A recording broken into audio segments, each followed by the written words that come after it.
पाटलांनी पुन्हा आंदोलनाचा इशारा दिलाय। 10 फेब्रुवारीला बैठक घेऊन उपोषणाला बसणार आहेत। अधिसूचनेचं कायद्यात रूपांतर व्हावं यासाठी हे आंदोलन असेल। कायद्याची अंमलबजावणी होत नाही तोपर्यंत मागे हटणार नाही। काही लोक स्वतःला अभ्यासक समाजाचे नेते म्हणून मिरवतायत। 10 फेब्रुवारीला अंतरवालीमध्ये येऊन तुमचं मत मांडा असं आवाहन त्यांनी केलंय। गोरगरिबांचं कल्याण होतंय त्यासाठी मी 10 फेब्रुवारीला जर 4 भिंतीच्या आत बोलून काय बोललो असतो तर सरकारच्याच पुढे केलं असतं मग मी 10 तारखेला मी कठोर आमरण उपोषण पुन्हा पुकारले। कारण मला माहिती आहे माझं शरीर साथ देत नाही। ह्या आंदोलनात काय होईल सुद्धा मला माहित नाही, म्हणून मी शेवटचं छत्रपतींचं सुद्धा दर्शन रायगडवरून घेऊन आलोय। आज जाहीर आवाहन करतो मी, ज्या कोणाकोणाचं दुखत आहे त्यांनी इथं अंतरवाली लिहा, तुमचं लेखी सांगा मला काय काय करायचंय आणि असा कायदा बनला पाहिजे असं मला सांगा। 10 तारखेचं उपोषण तुम्ही म्हणतात तोवर सोडित नाही। तुम्ही म्हणतात ना सरकारचं ऐकलं नाम काय केलं, जे कोण सोशल मीडियावर येतात ना ते अंतरवालीत येऊन बसा 10 तारखेला। तुम्हाला पाहिजे तसा कायदा बनवायचा नाही। महाराष्ट्रातल्या मराठ्यांच्या समोर सांगतो आता फिरून बोलायचं नाही। हा लढा गरजवंत मराठ्यांचा आहे, ज्यांना गरज नाही त्यांचा हा लढा नाहीच आहे मुळात। गोरगरिबांना या लढ्यातून खूप मिळालं, कारण जे 70 80 वर्षात 75 वर्षात जे मिळालं नाही ते मराठा समाजाला या आंदोलनातून मिळाले।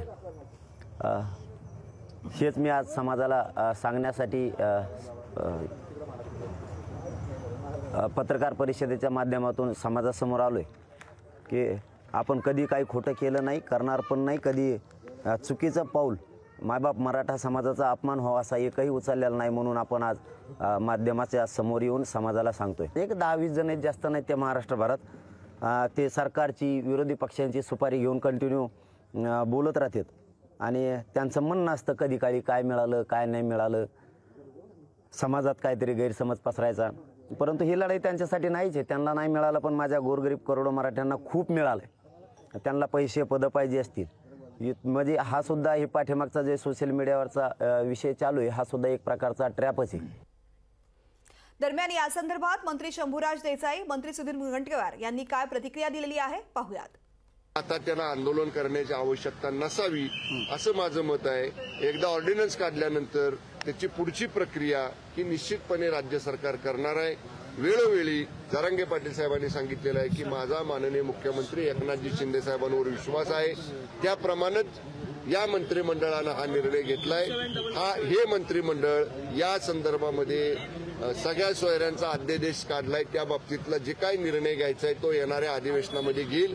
जरांगे पाटलांनी आता पुन्हा आंदोलन करू नये अशी त्यांना माझी विनंती आहे। प्रत्येकाने आपल्या मागण्या कराव्यात, मागण्यांचा पाठपुरावा करावा, मागण्यांसाठी लोकशाहीच्या माध्यमातून लोकशाहीला अपेक्षित आंदोलनही करण्यामध्ये कोणालाही नाही नकार नाही। पण दुसऱ्या समाजाच्या संदर्भात, दुसऱ्या जातीच्या संदर्भामध्ये शब्दांचा उपयोग हा संयमितपणे केला पाहिजे। आपली लोकशाही ही संयमित शब्दांनीच वापरली गेली पाहिजे। आपली लोकशाही ही संस्कारी लोकशाही असावी, ही स्वैराचारी लोकशाही होऊ नये याची काळजी घेण्याची मात्र आवश्यकता आहे। लोकशाही मराठी ऐका, पहा, जागरूक रहा।